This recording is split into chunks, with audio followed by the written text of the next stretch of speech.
Good. Well, today is Friday, February 14, 2025. Jump date for Monday the 17th. All right, let's go.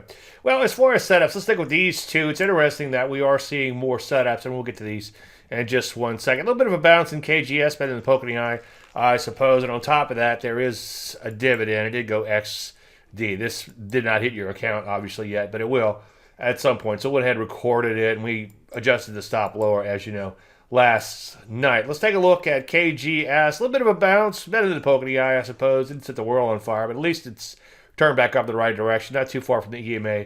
And so far, longer term uptrend remains intact. As far as setup, I still like the ALLT.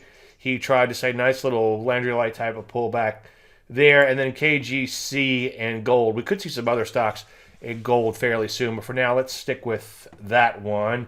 As I said a second ago, there are some other stocks in here that are beginning to set up. So this is good news. We're starting to see some setups once again. So get ready on these, or other setups, I should say.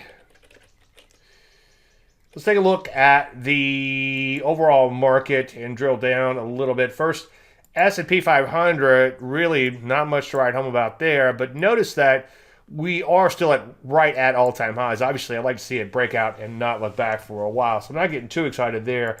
The NASDAQ did wake up a little bit, and it's just shy of all-time highs, so that's certainly a good thing there. And Q's actually made it to right at least all-time highs, or a smidge below, but close enough. So that's certainly a good thing. You know me, I want these prior peaks to be cleared in here. As I've been saying quite a bit, there are quite a few areas, which we'll look at in 1 second, that have been having that problem as of late. Let's take a look at the Rusty 2000, a little bit of an opening gap reversal there. That's a bit of a bummer, kind of flatsville by the end of the day. Still looks sort of toppy, but it is back above the 30 EMA, so better than the poke in the eye there for now. But you know me, I'm not going to be too excited until it starts banging out new highs. Speaking of banging out new highs, gaming banged out new highs with vigor. Cybersecurity just off of all-time highs, so those two areas looking pretty good. The EFA shares have woken up quite a bit as of late. They've been going pretty much straight up. They're not too far away from all-time highs. I wouldn't rush out and buy them, but I just want to show you that the rest of the world seems to be waking up a little bit. Internet right here at all-time highs. It really hadn't cleared its prior peak too much, but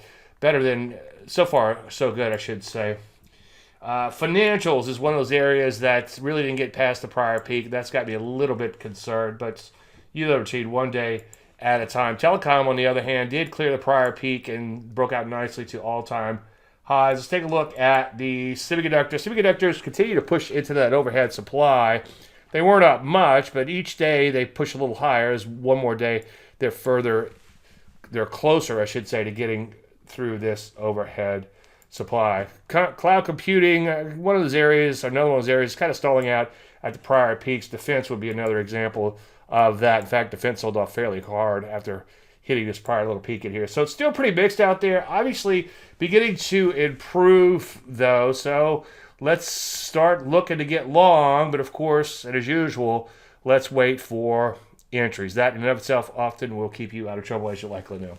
I think that's it. Everybody have a fantastic night. We'll talk again on Monday, if not sooner. And I will be checking in, obviously, throughout the weekend. Thank you so much.